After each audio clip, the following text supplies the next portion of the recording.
நாம் இன்றைக்கி பார்க்க போகிறது ரொம்ப ரொம்ப சிம்பிளான ஹெல்த்தியான கம்பு அடையும் அவியலும் பார்க்க போகிறோம். இதோடவே சேர்த்து நம்ம பணியாரம் எப்படி பண்ணுறதுன்னு பார்க்கலாம். ரொம்ப ரொம்ப ப்ரோட்டீன் அதிகமாக உள்ள பிரேக்ஃபாஸ்ட்டுன்னு சொல்லலாம். போன் ஸ்ட்ரென்த்தாக இருக்கட்டும், குழந்தைகளுக்கு நல்ல எனர்ஜி வேணும் அப்படின்னா இந்த பிரேக்ஃபாஸ்ட் ரொம்ப ரொம்ப இம்பார்ட்டண்ட். இதுக்கு பார்த்தீங்க அப்படின்னா 1 கப் கம்பு எடுத்துக்கிறோம். நான் கிராம்பு போட்டு வச்சுருக்கேன். ஏன் அப்படின்னா கெட்டு போகாமல் இருக்கிறதுக்காக. துவரம்பருப்பு ஒரு 1/4 கப் எடுத்துக்கலாம். இதுக்கப்புறமா பாசிப்பருப்பு 1/4 கப், கடலைப்பருப்பு 1/4 கப், உளுந்து ஒரு 3 டேபிள் ஸ்பூன், வரமிளகாய் நல்லா வாஷ் பண்ணிவிடுங்க. கிட்டத்தட்ட 3லேருந்து 4 தடவை நல்லா வாஷ் பண்ணிடணும். அதுக்கப்புறம் தான் நம்ம ஊற வைக்க போகிறோம். கிட்டத்தட்ட 8 மணி நேரம் இல்லை அப்படின்னா ஓவர் நைட் நம்ம ஊற வச்சிடணும். நீங்கள் நைட் ஊற வச்சிங்க அப்படின்னா காலையில் அரைச்சிட்டு இன்ஸ்டண்ட்டாக பண்ணலாம். இல்லைனா 3 மணி நேரம் புளிக்க விட்டுட்டு ஃப்ரிட்ஜில் வச்சிட்டிங்கன்னா அடுத்த நாள் கூட நீங்கள் யூஸ் பண்ணலாம். ஸோ 8 மணி நேரத்துக்கு அப்புறமா பாருங்கள் நல்லா ஊறிடுச்சு. தண்ணியை கம்ப்ளீட்டாக வடித்ததுக்கப்புறம் ஜீரகம், பூண்டு, அதுக்கப்புறம் கருவேப்பிலை, உப்பு தேவையான அளவு போட்டுக்கலாம். பெருங்காயம், மஞ்சள் தூள் பிடிக்கிறவங்க மஞ்சள் தூள் கூட போட்டுக்கலாம்.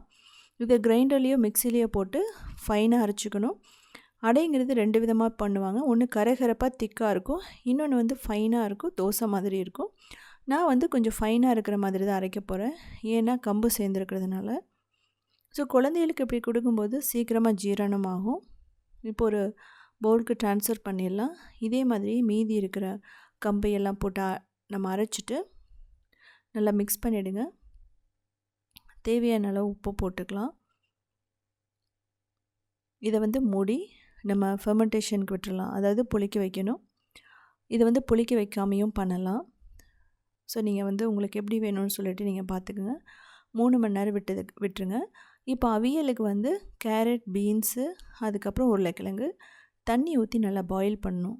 அதாவது இது சாஃப்டாக வரைக்கும் வேக வைக்கணும். இதுலேயே உப்பு, மஞ்சள் தூள், கொஞ்சம் மிளகாய் தூள் போட்டுக்கலாம். ஸோ இந்த அவியலில் பார்த்தீங்கன்னா நீங்கள் எந்த வெஜிடபிள் வேணாலும் போடலாம். வாழைக்காயெல்லாம் கூட போட்டுக்கலாம். இப்போ அரைக்கிறதுக்கு இஞ்சி, பச்சை மிளகாய், தேங்காய், அப்புறம் அரிசி மாவு, ஒரு 2 டேபிள் ஸ்பூன் தயிர் போட்டு நல்லா ஃபைனாக அரைச்சிக்கலாம். 1 டேபிள் ஸ்பூன் ஜீரகம் போட்டு அரைச்சிக்கோங்க. ஸோ இப்போ நமக்கு பர்ஃபெக்டாக ரெடி ஆகிடுச்சு. நம்ம அவியலில் நம்ம ஊற்றிடலாம். முதல்ல இது வெந்துருச்சான்னு பார்த்துக்குங்க. வெந்திருந்ததுன்னா நமக்கு ஈஸியாக இருக்கும். இதுலேயே அவியல்லே நீங்கள் முருங்கைக்கீரை கூட முருங்கைக்காய் போட்டுக்கலாம், அதுவுமே நல்லாயிருக்கும். இப்போ நம்ம அரைச்சி வச்ச ஊற்றுறோம். ஊற்றிட்டு இதுக்கு தேவையான அளவு தண்ணி ஊற்றுறோம். இது பார்த்திங்க அப்படின்னா கொஞ்சம் திக்காகும், ஏன்னா நம்ம அரிசி மாவு போட்டிருக்கிறதுனால.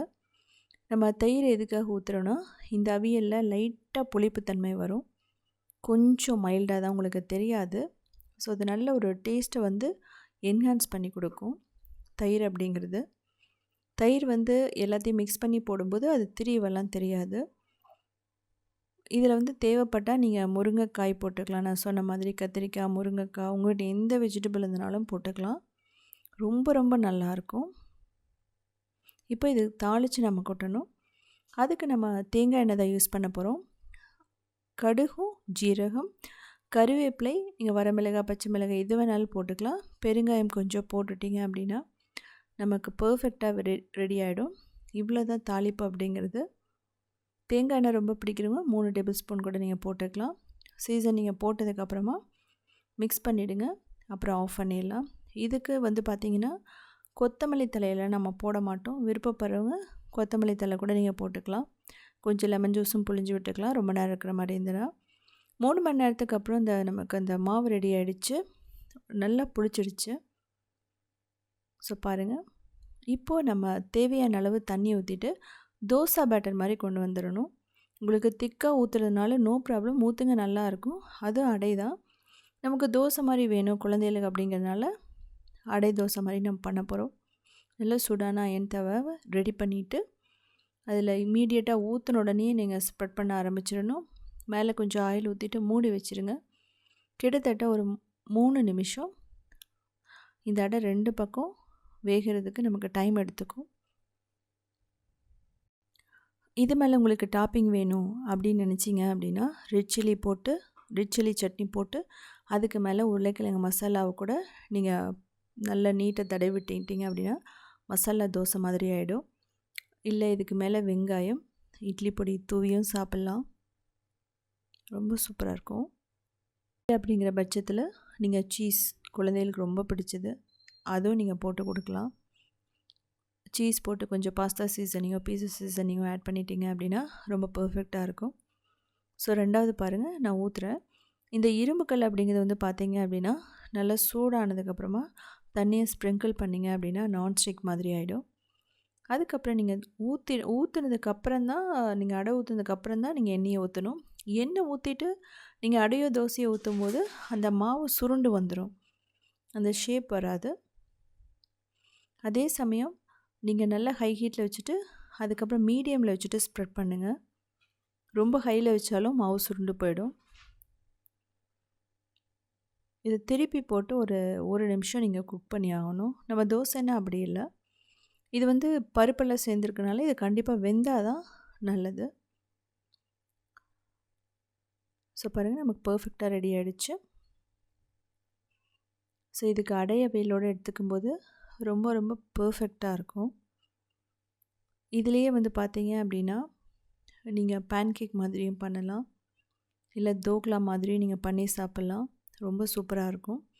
ஒரே மாதிரி அடையே சாப்பிட்றதுக்கு இந்த மாவை பயன்படுத்தி நீங்கள் என்ன வேணாலும் பண்ணலாம். ஆனால் அடைக்கு அவியல் பெஸ்ட்டு காம்பினேஷன். நீங்கள் இல்லைன்னா வெல்லம், நாட்டு சர்க்கரை வச்சு கூட சாப்பிட்லாம். இதோட நாட்டு சர்க்கரையெல்லாம் எடுத்துக்கும் போது நல்லா ஜீரணம் ஆகிடும், அதுக்காக தான் நம்ம எடுத்துக்கிறோம். அது மாதிரி ட்ரை பண்ணி பாருங்கள், ரொம்ப சூப்பரான காம்பினேஷன் அதுவும். ஸோ இதுக்கப்புறமா நம்ம பார்க்க போகிறது, இந்த மாவே பயன்படுத்தி நான் செகண்ட் டே அடுத்த நாள் நான் என்ன பண்ணுறேன்னா பனியாரம் மாதிரி ஊற்றுறேன். அதாவது அப்பம் சின்ன சின்னதாக, ரொம்ப சூப்பராக இருக்கும். ஆனால் இந்த பனியாரம் வேகிறதுக்கு ஒரு 5 நிமிஷம் ஆகும். ஏன்னா ஒரு சைடு 2 நிமிஷம், அதுக்கப்புறம் இன்னொரு சைடு ஒரு 3 நிமிஷம் வேகணும். அப்போ தான் உள்ளே இருக்கிற மாவு வேகும். இதுக்கு நான் ஒரே ஒரு டீஸ்பூன் மட்டும்தான் ஆயில் ஊற்றிருக்கேன். உங்களுக்கு பிடிச்சிருந்தா நெய் போட்டுக்கலாம், நெய்யும் ரொம்ப சூப்பராக இருக்கும். இதுலேயே வெங்காயத்தை மேலே பொடி பொடியாக கட் பண்ணி தூவிட்டிங்கன்னா டேஸ்ட் ரொம்ப சூப்பராக இருக்கும். இதே மாதிரி நிறைய ரெசிபிஸ் வேணும்னா நீங்கள் உத்தமி கிச்சனை ஃபாலோ பண்ணலாம். அது மட்டும் இல்லாமல் க்ரியேட்டிவ் வேர்ல்டுன்னு இன்னொரு சேனல் இருக்குது. கிட்டத்தட்ட 1900 ரெசிபிஸ் இருக்குது. சவுத் இண்டியன் ஃபுட்ஸ்.inங்கிற வெப்சைட்டை 14 இயர்ஸாக ரன் பண்ணுறோம். அதுலேயும் நிறைய ரெசிபிஸ் இருக்குது. எல்லாமே ஸ்டெப் பை ஸ்டெப் ஃபோட்டோஸோடு இருக்குது. ஸோ பார்த்துட்டு கமெண்ட் பண்ணுங்கள்.